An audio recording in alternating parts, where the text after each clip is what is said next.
Hello, everybody. I'm SJM. Welcome back to Don't Starve Together. This is episode 5 of the Don't Starve Alone series, where I'll take you through some of the basics on how to get through, probably continue this throughout one full year.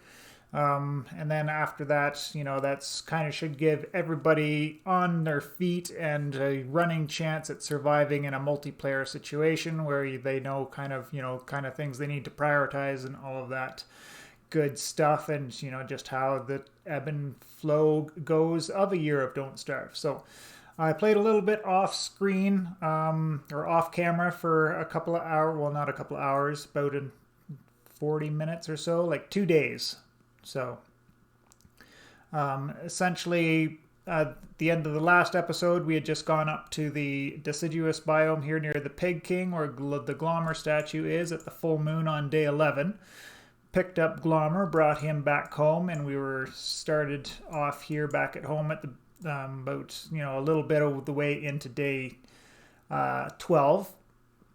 And I decided we have some time before winter comes. Winter won't hit until day 20, so we might as well do a little exploring. So I jumped on over to the wormhole here, and we popped down to where the Mac Tusk is, right here. And I realized just how dangerous this portal is going to be in come winter time, when we do want to go down and get the Mac Tusks, because it's between the two camps there. So if we pop out there, we kind of either got to be ready to fight right away, or hope that he's already pre-distracted by that tall bird that's right there. But what I had done is I had come around here, explored off the rest of this biome here, did fight some spiders there to gather up a little bit of meat and such, and silk, spider glands, all that good stuff.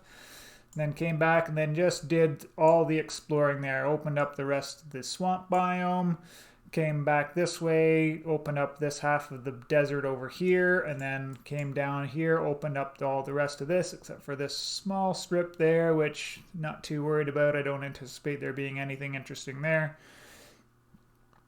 And then on my way running back, we got a Hound Attack come in. And the thing I hadn't realized at the time when I was fighting the spiders over here is that I had almost used up my full entire spear, and as well my helmet was getting low. So, foreshadowing aside, about halfway through the fight, my helmet breaks with the hounds, so there I'm armorless.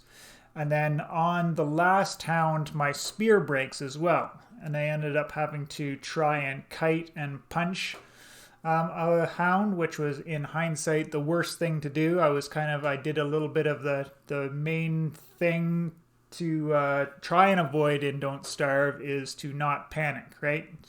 Just like the Hitchhiker's Guide to the Galaxy, don't panic. With hounds, you really, especially with only one on you at a time, there's plenty of time to make a piece of rope and get a spear going again, or at the very least, just make an axe so that you have something to fight with, because punching, the amount of time it takes to execute an attack is just so long, you can barely get in one punch before the dog is back on you and able to hit you again. So, needless to say, I got beat up really bad, did barely escape with my life, and that'll be the focus for the first half of this episode, is how we gain back health. The other thing I did find one important boon on the way back, or it's a set piece, I guess, technically, is just about here in the desert biome, I saw a bunch of trees in the ground, and I was coming through here at night as the hounds were baying, and I'm like, I know what that is. Just from experience playing, trees in the desert didn't make any sense, but it makes sense in one context, in that it's a tree guard set. And in the middle of the tree guard set, we got some gold, rocks, and a miner's hat. So it was one of the things I was going to craft in this episode anyways, so kind of a bonus there, but we'll go over the crafting for it too as well, because it's not too hard of a thing to make at any rate anyways. So after all of that had happened there on the night of day 13, I just kind of limped my way back here home on day 14 and arrived back at the base, kind of got myself organized and ready for this episode, which is going to be getting our health boosted back up to some reasonable level. So we'll go over why I choose deciduous trees as my tree of choice when chopping on my initial exploration and building up some of those birch nuts, because it goes into the crock pot to make a really, really nice recipe.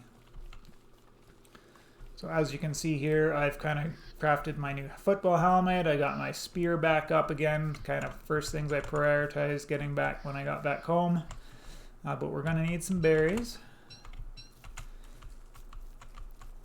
Just these juicy berries aren't bad health at all in themselves. If you throw them in a crock, or if you throw them on the fire, they'll give you a nice bit of health back from just eating them raw, but we can get a lot more health back if we use a recipe.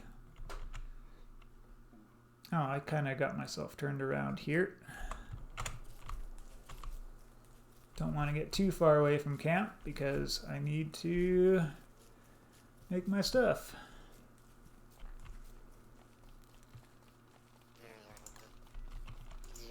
And yep, my fridge is full because coming through the swamp I found lots of fish and frog's legs, and there's that stack of meat that I got. But the stale, the roasted birch nuts that I had gotten from burning down my forest, along with these stale birch nuts here, are going to make the recipe that I want, which is 2 birch nuts and 2 berries. Will make you a trail mix.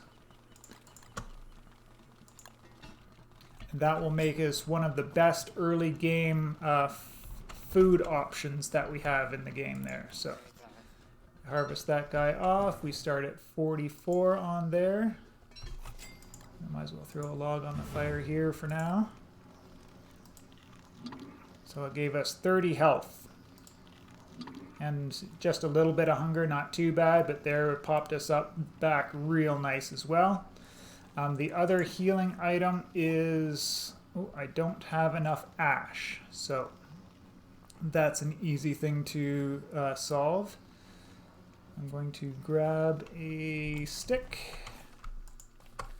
put 1 stick down here so I can get a second piece of ash, because if we combine a spider gland and a rock and 2 pieces of ash, not only do we get to prototype something, which will get us a little bit of sanity back for right now, but we'll get the healing salve.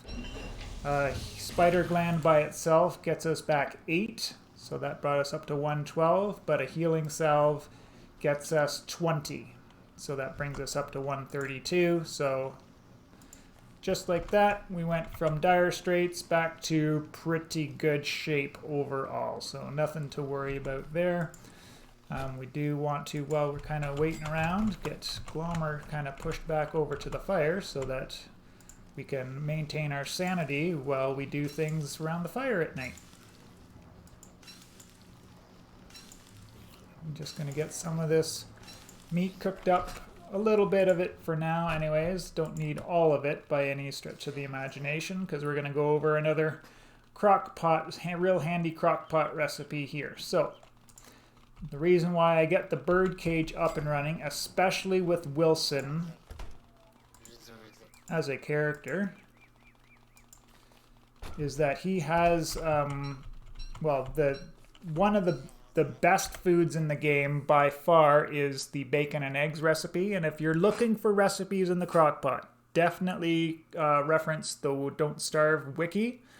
It's really, really good resource. It's got some information on all of the versions, so Don't Starve, Reign of Giants, Shipwrecked, Hamlet, Don't Starve Together, and it's all pretty well laid out. Sometimes it takes some getting used to, but once you get used to it, it's really good. But definitely reference the wiki if you're having trouble with any recipes and stuff like that. But we just need 2 eggs, 1 big piece of meat, which monster meat or this regular meat, and then a morsel. So a morsel, a frog's legs, or fish morsels will all work. So we need 2 eggs and 1.5 meat, and that will make us a bacon and egg.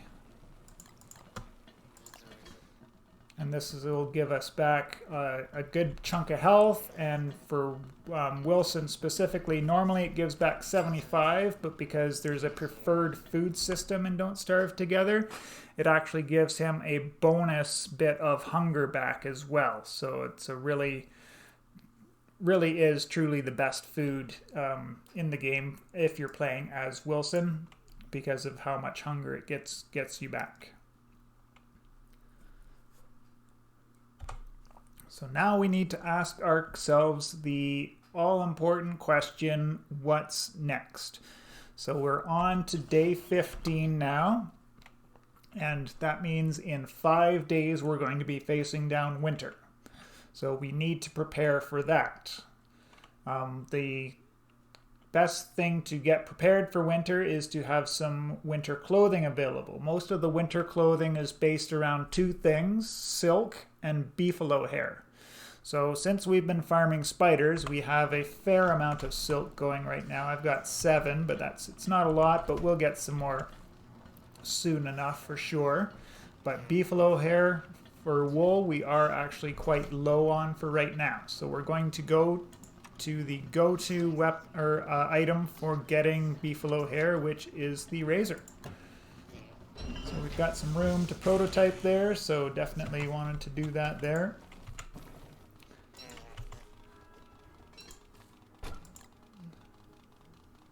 And I'm running out of space there in my fridge, which it happens all the time.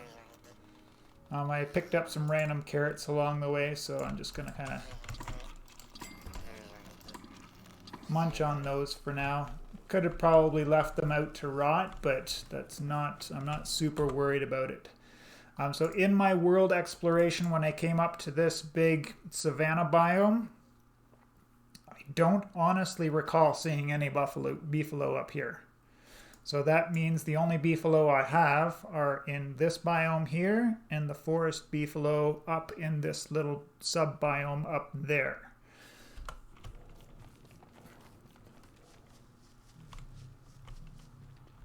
So one of the things about beefalo is that they do kind of reproduce by themselves, so we don't ever want to feel too bad about killing them, because they, especially in the springtime, but usually at least once each season, that they will reproduce a little bit.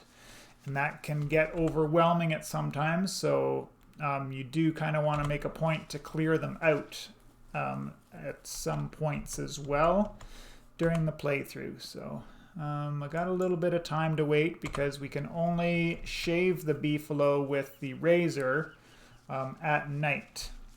So I'm just going to farm up some spiders here while we're waiting for nightfall to come.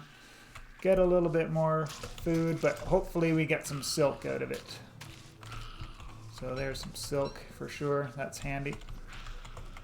But yeah, we'll bring you guys back when it's time to do some shaving.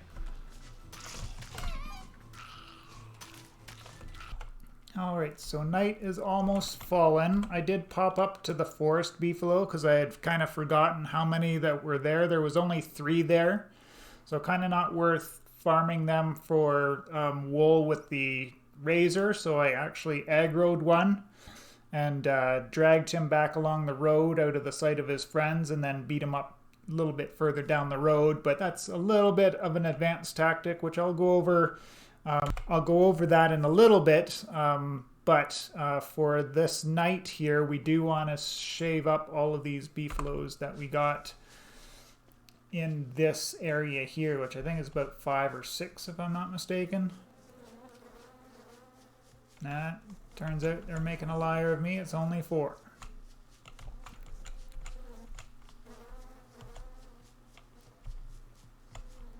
So not too bad one way or the other. So we gotta wait till they fall asleep before we can shave them.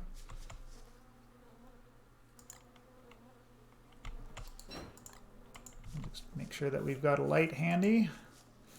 And even if you don't have the miner helmet, you can have a torch in your hand and use the razor just like I'm showing you right here to get some beefalo wool. Alright, and so now I'm actually going to take a hit. That's fine. And we kind of got to drag this guy away from his friends so that, because they'll attack you, all of them will attack you if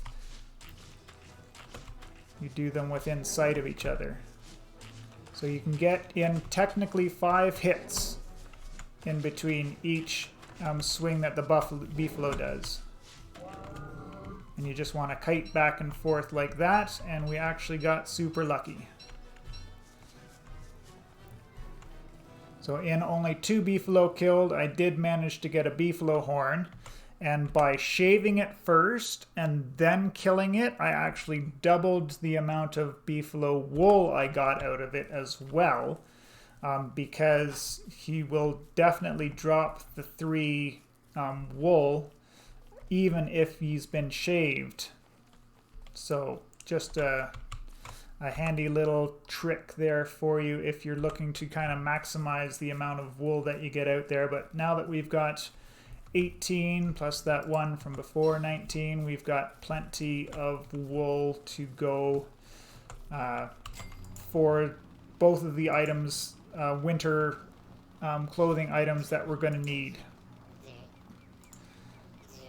So because I did get lucky and got the beefalo horn, I'll go over the recipes that we're looking at here. So under dress, because I got the beefalo horn, I have the option to make the beefalo hat. This is the best winter hat that you can make. It is a tier 3 winter clothing. They come in 3 tiers. The rabbit earmuffs is a tier 1, and these are almost useless to make. For the trouble that you have to go through to get bunnies to make it, I'd rather just eat the bunnies, use them for meat. The winter hat itself for beefalo wool and for silk is a tier 2 and is definitely a very solid option. And you got to kill a couple, 2 or 3 catcoons to get the cat cap if you want to be stylish with your tier 2 winter clothing. And that doesn't take any beefalo fur at all, so if you found yourself basing way up in this deciduous biome up here, like not anywhere close to any beefalo, maybe that's a better option for you, is to go for the cat cap for your first winter. The second winter clothing item that we're going to be looking at making is called the winter vest, puffy vest, sorry. And this will take a winter koalefant trunk. So we're not going to be able to make this even until we get into winter itself, because we have to hunt the tracks down, and that has to happen in the winter season itself. We could do it during the summer and make a breezy vest, but that isn't nearly as good as the puffy vest. The puffy vest is a tier 3 winter clothing as well, so between the puffy vest and the beefalo hat, that gives you plenty of winter warmth for that dreaded winter season. So just gonna throw some of that away for now. Actually, we're going to cook up all of this.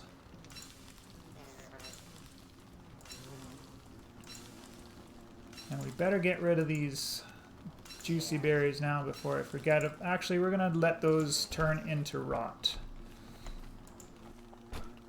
We're down to 61 out of 150, so it's a little bit, still got a little bit of room to play on the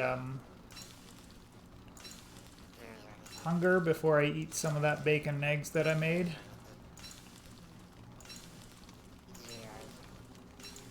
But I can get some of this cooked up because we can't feed the bird uncooked monster meat, but we can feed him cooked monster meat.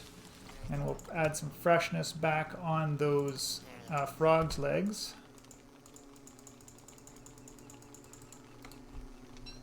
by cooking them.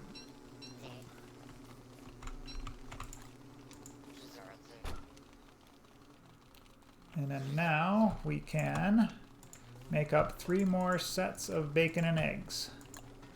I am purposely not using this fish morsel just yet because I have to go look up a recipe, which I kind of forgot to do before the episode, because I was going to make some...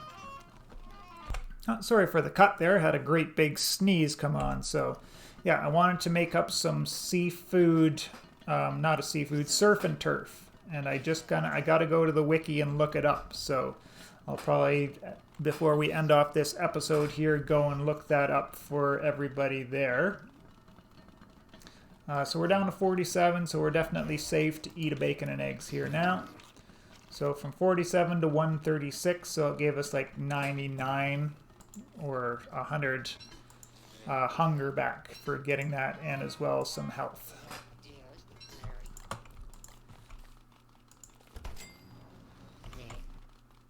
So we've got some sanity to recoup, but the other thing I kind of wanted to show off here is, say I didn't get all of that like frog's legs and morsels and extra meat from the beefalos running around the kind of the swamp when I was doing my exploration there earlier.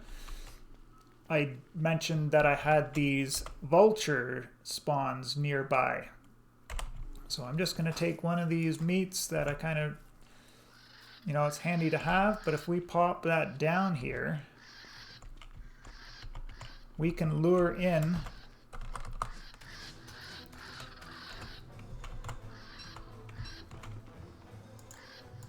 the vultures and get little morsels of meat out of them that way. You kind of got to walk away from it a little bit, but then they'll pop down. Oh, you got it. So that is what it is. You kind of got to be prepared for that anyways.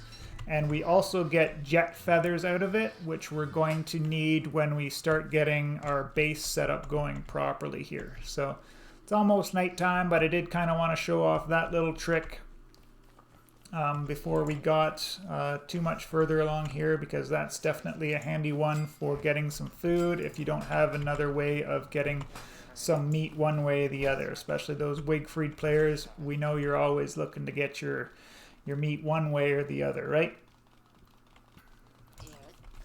So let me throw this on a quick pause, find the recipe for that surf and turf, and then we'll make that and close out the episode.